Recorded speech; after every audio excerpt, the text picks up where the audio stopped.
Kapag sinabing malinis at malinaw na kilugan na malapit sa Metro Manila, ay isa ang probinsya ng Rizal sa meron nito.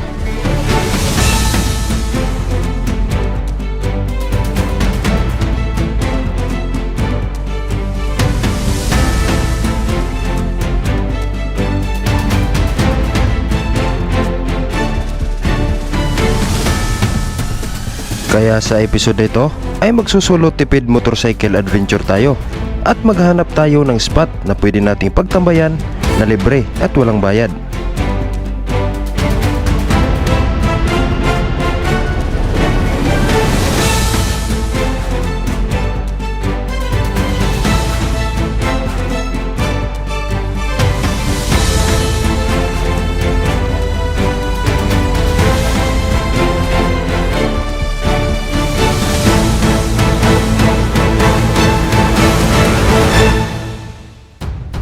Kung sa unang pagkakataon ay hindi tayo pinalad na makahanap ng spot. Ang lakas eh. Ha? Di na siguro. Mas malakas siguro. Sa pangalawang pagkakataon naman ay hindi tayo binigo at napadpad tayo sa isang malinis na ilog na matatagpuan sa paanan ng kabundukang Sierra Madre.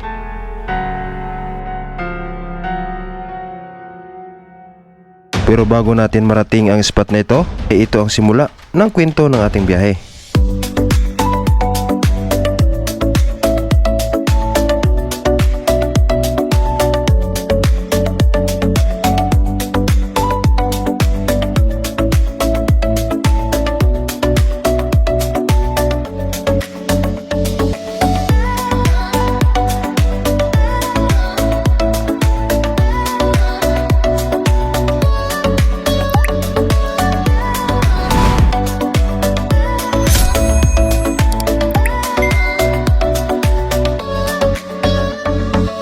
Good morning mga ka-Willmander TV. Welcome back sa panibawang episode ng ating Moto Adventure. So sa araw na ito ay babiyahin na naman tayo at pupunta tayo ng Real Quezon at doon tayo maghanap ng spot na pwede nating pagtambayan ngayong araw. So andito na pala tayo ngayon sa area ng Tanay Rizal at di ko alam kung ano ang exact location nito. Pero yung kinatatayuan natin ngayon ay overlooking view na tanaw yung Pililla Windmill. Ayun. Maraming salamat sa Club Moto Project, especially kay Sir Basti Peralta. At binigyan tayo ng riding jersey na napakaganda at napakasulit, ano? So, salamat sir at God bless you po. So, ang oras natin ngayon ay 8:30 na ng umaga. At ang gamit nating motor ay Honda EDV 150. So, tara. Siguro ay kakain muna tayo bago tayo tumuloy sa biyahe. Meron tayong madadaan ng kainan dito sa unahan. Alright, let's go!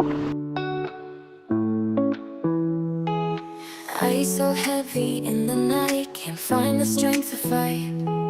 Dreams are calling me away, but I'm here lost in the day. Clock is ticking, slow and loud in a room. Pagkatapos nating kumain at uminom ng fresh na buko, ay tumuloy na tayo sa ating biyahe. I'm so tired of this race, need a break from this place. Want to find a little peace, let my worries finally cease. Morning sun means little now, head is heavy, don't know how. Friends are talking but I fade in the shadows that's been made. I'm so tired of this race, need a break from this place. Want to find a little peace, let my worries finally cease.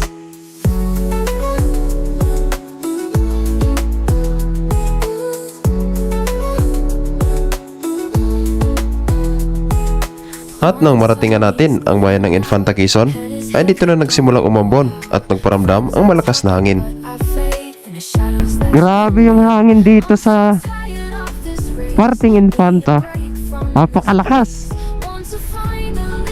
So ang ginagawa natin, dahan-dahan lang tayo kasi pag mabilis yung takbo natin, para tayong itutumba sa sobrang lakas ng hangin. Tsaka bigla-bigla, ayan, katulad yan, oh. Lakas. Tsaka ano siya, pabugso-bugso. hihinto tas biglang lalakas. O kaya sa mga dadaan dito sa Marilaki Highway, particularly dito sa may Real Quezon, talagang pag ganitong medyo masama ang panahon ay lakas oh. Yan oh. Grabe. Pagka ganitong masama ang panahon at medyo malakas yung hangin, talagang magdahan-dahan lang kayo. Kasi napakahirap, baka mahirap na maaksidente. Yan yung isa sa mga ano dito, mahirap dito. Kaya dapat dahan-dahan lang talaga. Napakalakas.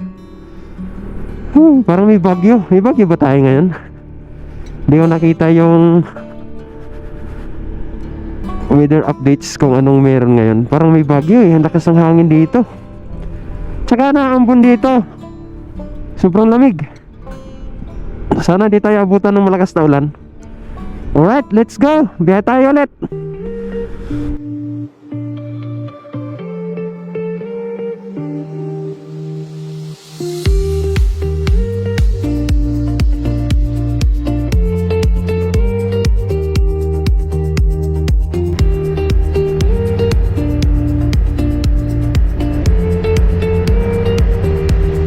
At sa oras nito ay nagdadalawang isip na tayo kung itutuloy pa ba natin ang ating biyahe ngayong araw. Dahil nga sa sobrang lakas ng hangin na akala mo ay may bagyo. Nagdadalawang isip nga ako kung tutuloy pa o hindi na. Kasi sobrang lakas ng hangin dito oh. Tingnan nyo naman yung mga sanga oh. Mga ng punong kahoy. Dito na sa daan, tinatangay na ng malakas na hangin. Sabi nung nakausap ko doon sa karinderya, may mga umakyat daw kanina dito, mga nakamotor, nagsibalikan lahat gawa ng hindi daw kaya yung lakas ng hangin sa taas. Talagang sobrang lakas. Oh, tingnan nyo naman oh. Lamig dito. Grabe. Talagang naambon. Yan o, lamig. Silong tayo sa unahan, lumalakas. Siguro magkaputi na tayo. Ay, ano ba to?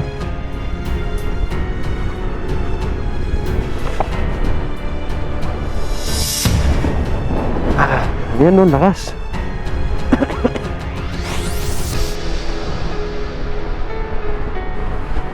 Ina. Lakas. Parang ayaw ko na ituloy yung biyahe ko ah.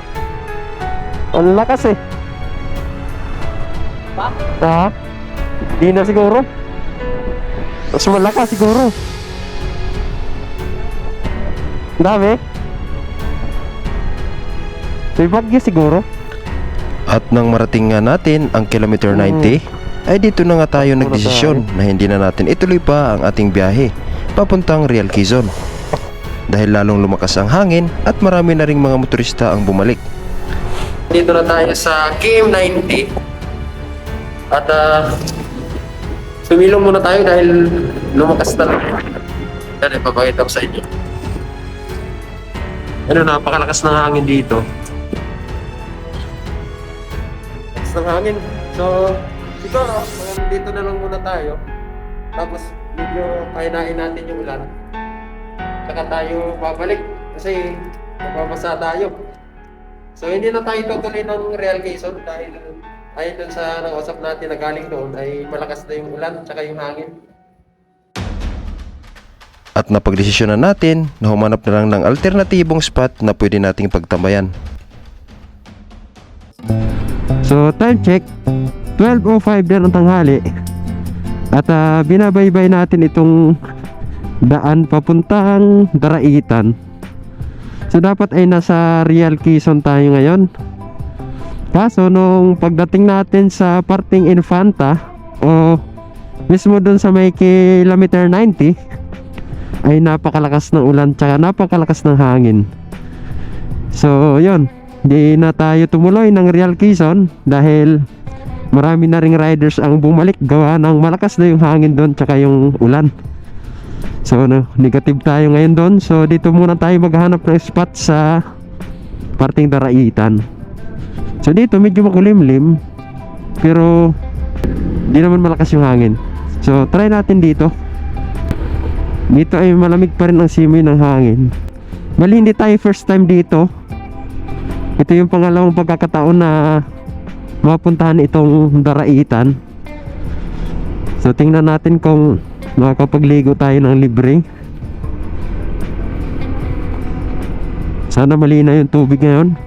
Kasi noong una nating punta ay napakalabo ng ilog. Oo, umambo na naman. Kung saan tinanggal ko yung kaputi ko, tsaka naman siya umulan. Ganda na view dito. So makakaligo kaya tayo? Sobrang lamig eh. So try natin.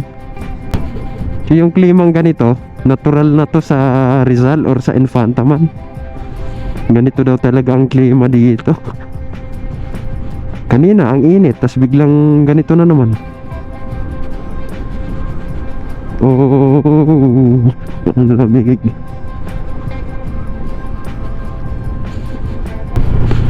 Dito kasi sa parting Daraitan, marami na ring campsite sa tabing ilog. So ang ating goal ngayon ay makapagligo tayo na hindi tayo magbabayad. Di ba? Titingnan natin. So andito na tayo sa ilog ng Daraitan. Crowded din pala dito, maputik. So noon, unang punta natin, wala yung tulay na yan. Bali sumakay tayo sa parang bangka ata yun. So ngayon meron. So mabilis lang pagtawid natin. Yun. Oh, ayan.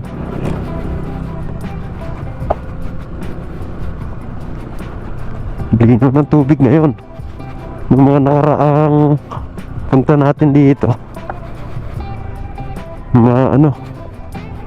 malabo.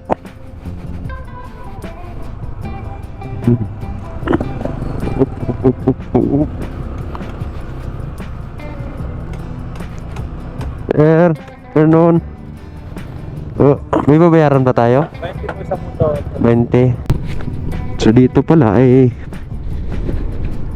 may babayaran kayong 20 pesos para sa motor. Pagtawid nyo mismo ng tulay. So dito maghanap tayo ng pwedeng liguan na libre.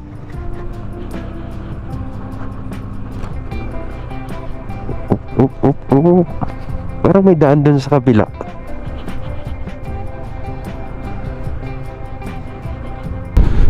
So dami na pala talagang dito, mga cottages na puno na ng cottage, no? Yan, no? Pero mas maganda itong area na to dito sa bandang dulo, gawa ng hindi gaanong crowded.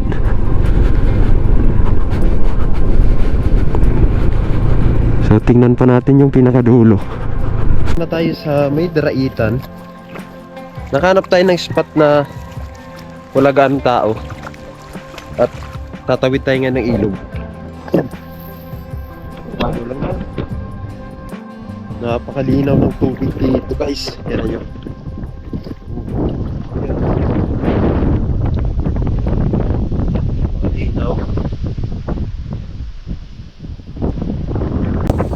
So guys, ang oras natin ay 12:45 na ng hapon. At nakahanap tayo ng spot na pwede nating liguan at di gaano crowded. Ayan. At dito pala ay libre lang maligo. Nagbayad lang tayo dun sa pagtawid ng tulay ng 20 pesos per motor. And then nagbayad tayo ng 35 pesos dun sa may parking kung saan iniwan natin yung ating motor kasi hindi pwedeng makatawid dito. So ito yung area natin. Yan, mataas na bundok. Susulo natin ngayon. Yan. Sulit. So, yan, makakaligo na tayo kahit malamig yung panahon. Dito pala inaambon at tapos ang lamig ng siwi ng hangin. So, try natin kung makakatagal tayo sa lamig, ano?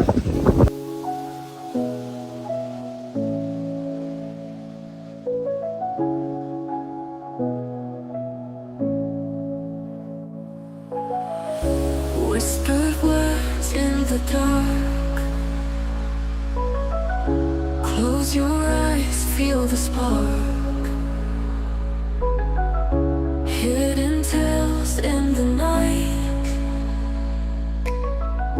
Unseen stars shining bright. We keep our stories close. Dreams on high, silent coast.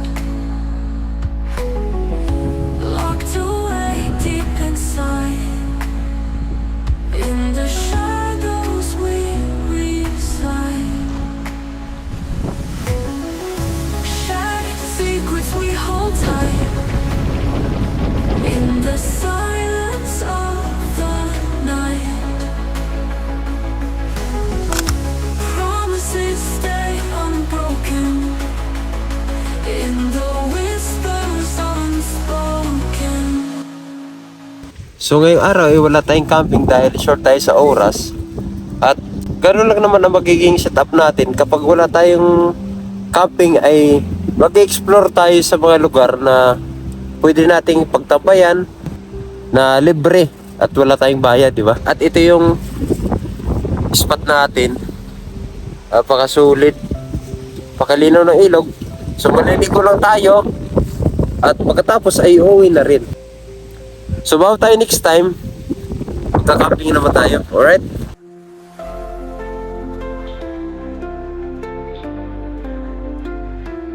Close your eyes now, dreams will find you. Silent whispers, moon will guide you. Stars are twinkling, night is so deep. Rest your head now, time to sleep. See me sleep, soft and slow. See me awake, let dreams flow. Hush, my darling, feel the night. Heartbeat slowing, hold me tight. Clouds will cradle, mine will roam. In this moment, take me home. See me sleep, soft and slow. See me awake, let dreams flow.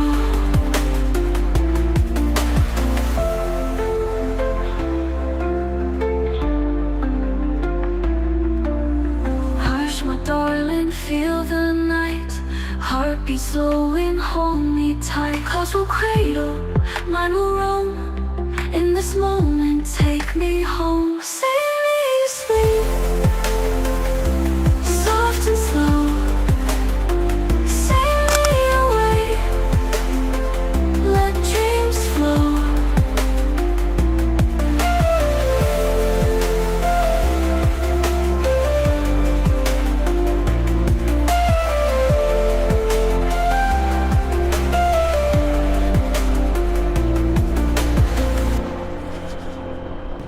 So guys, ang oras natin ngayon ay 5:20 na ng hapon.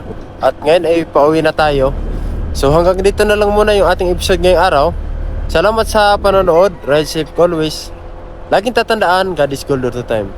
So kita-kita tayo sa next episode. Bye-bye!